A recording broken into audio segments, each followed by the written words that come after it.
Alright YouTube, this is the video I promised on issues I've had from switching and gripes I've had with the Mac platform in general. Okay, so here goes. Right, first up is the graphics card.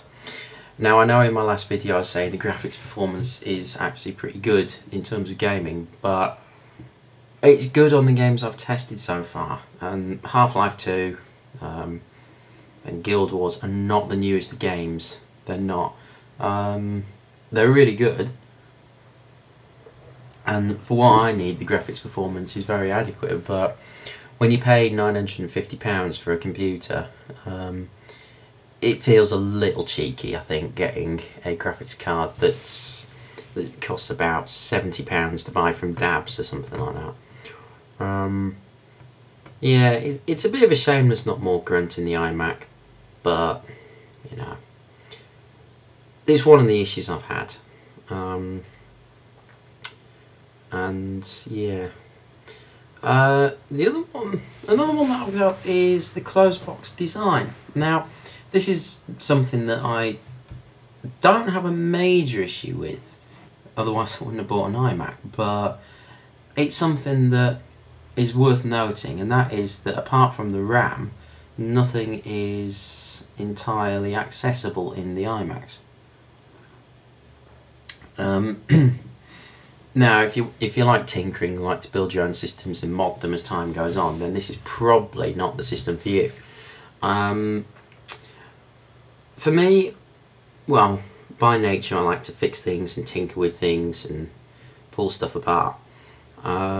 I won't be pulling this apart, but it's something that I spent quite a while thinking about, and you know, really the only things that I've ever fixed in my computer is really replacing hard drives, and it did cause me a bit of debate about whether to go for the iMac or not, but I have gone for it because I thought, well, you know, I've been a bit unlucky with hard drives, but I was at one point going through one every 6 to 12 months. Which is barking, it really is, but never mind. So yeah, the closed box design, you can't access your computer. It's really it's more like a TV in some regards. You know, once it fails, it fails. The Apple Care is £139 for the iMac. It is a lot, but it does give you up to 3 years. 3 years warranty. So yeah, anyway, that's the closed box design. Now, one thing I've got with OS X, and this is one of those things that I can't work out. You can only resize windows from the lower right corner, as far as I'm found. Which is a little strange because I'm used to being able to resize a window from anywhere in Windows, and the same in Linux. You know, I can click and drag on any bit and resize it. So yeah, it's just, that's really more of a niggle. It's not anything major. It's nothing critical, and it's certainly not a deal breaker. But it's something that I felt was worth mentioning, in that it's just a bit of an odd one. And I'm not sure what the logic behind it was. Now, I've also said in like my last couple of videos that Parallels has been brilliant, and it really has. It's given me the opportunity to install stuff without booting into Windows. But I tried booting it up earlier this morning, and it kind of said that it's a non-standard boot camp partition, which struck me as a little odd, and it refused to start up the virtual machine. That's not Apple's fault. It's not. So I'm going to have to research why that's the case.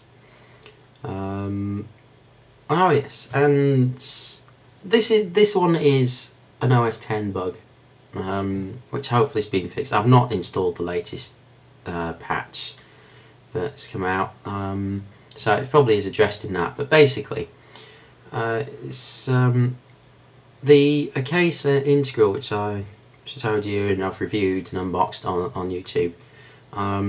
the hard drive I put in it was a Maxtor Max 10, which came up my old computer. It's got 2 partitions on it. One which did have the Windows boot, which has been copied from and reformatted into Macintosh format. And the other partition is still on NTFS. I just need to copy a few items across. But there's 2 partitions there, and when I right click to eject them, I get the option to eject all, which I think is a really nice feature that OS 10 tells me, yeah, this is not the only device. This is not the only partition in that device. Would you like to eject all? So as eject, cancel, and eject all. Eject works faultlessly, as you'd expect, but eject all is a bit hit and miss. Sometimes it works, sometimes it goes and does something a bit strange and crashes the whole system, which is just a little bizarre, and it's a little bit of a bug that I'm sure has got to be fixed in the latest update, because that's potentially a gaping great hole in the operating system, so I'm sure it's been done. I will install the latest update at some point, and I will let you know how that goes. So yeah, those are just a few of the niggles. Overall, I'm incredibly happy with my purchase. I think it's a brilliant move by me. It was worth every penny. In terms of switching to Mac, if you've been waiting to do it, now's as good a time as any. It really is.